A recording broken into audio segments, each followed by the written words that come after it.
Hello guys, welcome to another video. Today we're going to be talking about protection period, and we're going to be using Bruno Fernandes as an example. So Bruno Fernandes is the captain of Manchester United. We're going to be using the contract situation or his contract that he signed in 2024. That's a contract extension to explain to you guys what is protection period.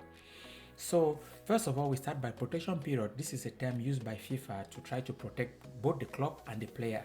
So this period happens is a gap between 2 to 3 years when you're approaching your prime years, to maintain the contract stability between both you and the club.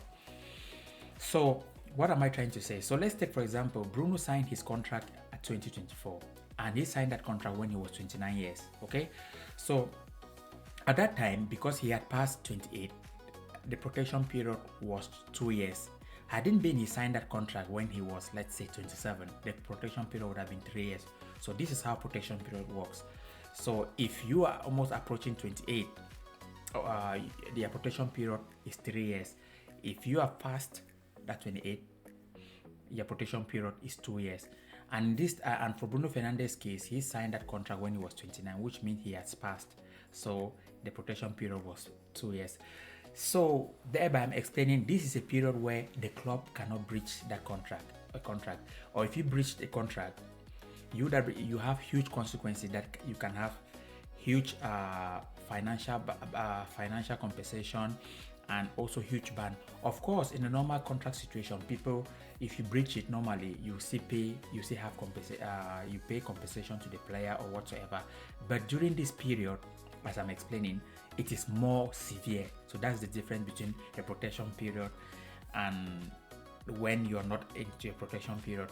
So this is what happened, that for example, a lot of agents don't have these details. So for example, or a lot of clubs and their lawyers are not always aware of details if the lawyer is not that really smart at what he's doing.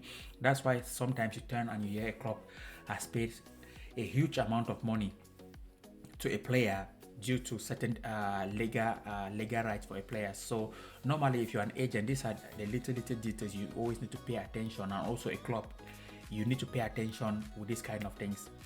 So these are all things that when you're studying the FIFA rules and regulation, you need to always try to memorize it. Not memorize it, you try to read and go through it every day, so that at least it stays into your head like just like a storytelling thing for you. So I'm trying to give this using a player situation so that you know it, because if I use the normal rules and regulation, it might be boring. So I wanted to use it also using the case of Bruno, and Bruno also is a figure that is well known around the world, captain of Manchester United.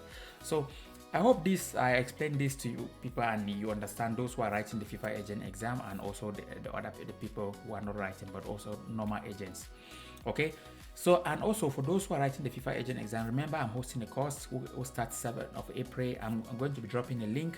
So if you are interested in writing and passing the exam, join the waiting list. But if you're not interested, keep watching, and if you have any question, try to ask me. And any other topic that you wish to know more about, you can always try to leave me a question on my YouTube on the comment section. I'm always available to read your comments, and for those who are always coming to watch, thanks, and share, like, and subscribe, because it gives me more will to come here. As you know, I'm an agent and I'm very busy. Sometimes I travel Norway, Sweden, to other places because I live in Finland. So but the idea here is, the more you try to give me something to come back, I try to also come back and try to give you people more. Okay, take care guys, and wish you all the best, and talk to you soon. Bye for now.